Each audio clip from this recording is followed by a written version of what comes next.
কি দেখছি এই প্রাপ্য টাকা এটা একটা সম্পদ। ঠিক আছে, টাকাটা আমি নগদে এখনো এখনো পাইনি, কিন্তু ভবিষ্যতে টাকাটা কি করব, পাবো। এই জন্য এটা একটা সম্পদ। আর তাই আমরা এই যে অ্যাসেটস এই পাশে প্রাপ্য নামে একটা ঘর করব ইনশাআল্লাহ। ঠিক আছে, আচ্ছা। তারপর দেখো এইখানে আমার একটা এই যে একটা স্পেস নিয়ে এবার একটা ঘর করে ফেলতে হবে। কেন জানো? ঘরটা হচ্ছে হিসাব সমীকরণ এ ইকুয়ালস টু এল প্লাস ওই, মানে অ্যাসেটস গুলো সমান হবে, কিসের সমান হবে, দায় লায়াবিলিটিস আর হচ্ছে ওনার্স ইকুইটির যোগফল যতটুকু হবে তার সমান হবে অ্যাসেটস সম্পদ সমূহের। ঠিক আছে, এই সমানটা ঠিক আছে আমরা এখানে দেখাবো, মনে থাকবে? ওকে। তারপর নেক্সট হচ্ছে মেরামত। এই মেরামত করতে গিয়ে তুমি কি টাকা পেয়েছো না দিয়েছো? দিয়েছো। তাই এটা কি হয়েছে, ব্যয় হয়েছে, এক্সপেন্স, তাই না? তো এক্সপেন্সের জন্য আমরা এখানে ঘর করা হয়েছে। আচ্ছা, নেক্সট হচ্ছে প্রাপ্ত ভিল। প্রাপ্ত, একটা হচ্ছে প্রাপ্য আর একটা হচ্ছে প্রাপ্ত। প্রাপ্যটা হচ্ছে এখনো টাকাটা পাইনি, ভবিষ্যতে পাবো। আর প্রাপ্ত হচ্ছে আমি পেয়েছি। প্রাপ্ত কি, পেয়েছি।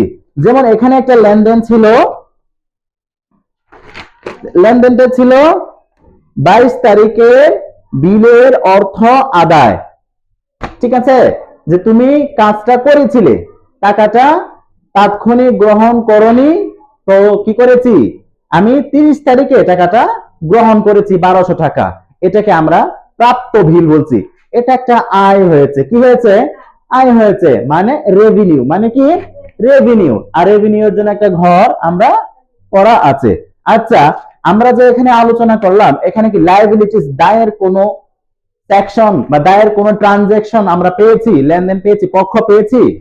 দায়ের কোনো পক্ষ আমরা এখান থেকে পাইনি, কাজেই এটা ফাঁকা রইলো। ঠিক আছে, আচ্ছা। তো প্রথম লেনদেনটা কি ছিল, মার্চের, দেখো মার্চের 1 তারিখে 20,000 টাকা মূলধন ধাবক আনয়ন করলো। কত টাকা, 20,000 টাকা। তো আমরা এখানে লিখতে পারি, দেখো প্রথমে লিখবো আমরা সাল, কত ছিল, 2014 মার্চ কত 1, তাই না? নগদ টাকা কত ছিল, 20,000। তাহলে নগদ টাকা বৃদ্ধি পেয়েছে না কমেছে? জোরে সবাই বলতে হবে, নগদ টাকা বৃদ্ধি পেয়েছে। কত টাকা, 20,000। আচ্ছা, পাশাপাশি ওনার্স ইকুইটি, অপর একটি পক্ষ কি ছিল, মূলধন। ওনার্স ইকুইটি, এটাকে বৃদ্ধি পেয়েছে না কমেছে? বৃদ্ধি পেয়েছে। ঠিক আছে, রেসপন্স করতে হবে তো।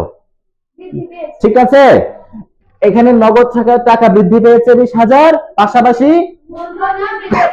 মূলধন কত টাকা বৃদ্ধি পেয়েছে, 20,000 টাকা বৃদ্ধি পেয়েছে। ওকে, না এখন আসা যাবে না, এখানে 20,000 টাকা বৃদ্ধি পেয়েছে। ওকে, তারপরে লেনদেন দেখো, মার্চ 3, দোকান ভাড়া পরিশোধ করা হলো 5,000 টাকা। দোকান ভাড়া পরিশোধ করা হলো। পক্ষ কয়টি, দুটি। কি কি, নগদ টাকা আমার কাছ থেকে চলে গিয়েছে, আর ভাড়া বাবদ কি হয়েছে, ব্যয় বৃদ্ধি পেয়েছে। ভাড়া হচ্ছে একটা ব্যয় হিসাব। ঠিক আছে, ভাড়া কি, ব্যয়, ভাড়া ব্যয়। তো ভাড়া দেওয়ার ফলে ব্যয় বৃদ্ধি পেয়েছে, আর আমার থেকে নগদ টাকা চলে গিয়েছে। তো মার্চ 3, এখানে তুমি চাইলে এইভাবে ঘর করতে পারো, ঘর দিয়ে টেনে দিতে পারো। ঠিক আছে, তো আমরা এখন এটা পরবর্তীতে যদি সময় থাকে তাহলে করব। আর এখানে এই গড়ে টান না দিলে সমস্যা। তো এখন 3 মাসের ভাড়া পরিশোধ, নগদ টাকা কমে গেল। ঠিক আছে, তাহলে আমরা কিভাবে লিখবো, এটা লিখবো এই যে 5,000। কত টাকা, 5,000। আমরা এই ব্র্যাকেটে, এই হিসাব বিজ্ঞানে এই ব্র্যাকেট মানে কি বোঝায়, বিয়োগ করতে হবে। ঠিক আছে, এখানে নগদ টাকা কমে গিয়েছে, পাশাপাশি মূলধন 20,000, এখান থেকে ব্যয় বৃদ্ধি পাওয়ায় আমার মালিকানা সত্ত্বের টাকা কি করেছে, বৃদ্ধি পেয়ে না কমে গিয়েছে? এই যে আমাকে এক্সপেন্স কি করতে হবে, বিয়োগ করতে হবে।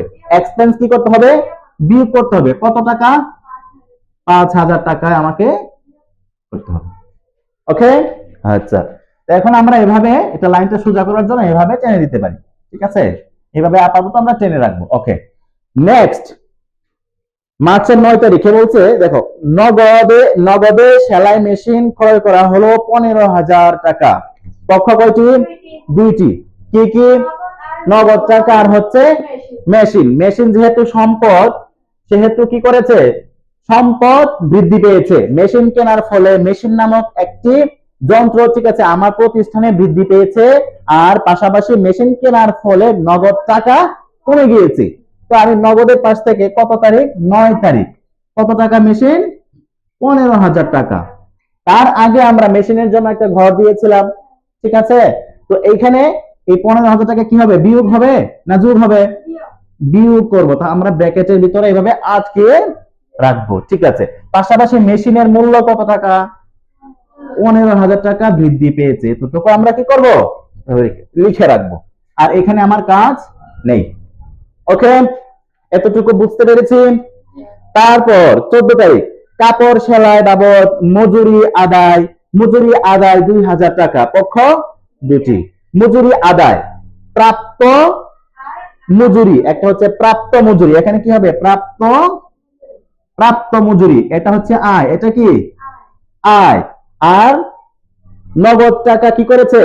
বৃদ্ধি পেয়েছে। নগদ টাকা বৃদ্ধি পেয়েছে। তো নগদ টাকা বৃদ্ধি পেয়েছে, এখানে আমি কি করব? মার্চের তারিখ হচ্ছে 14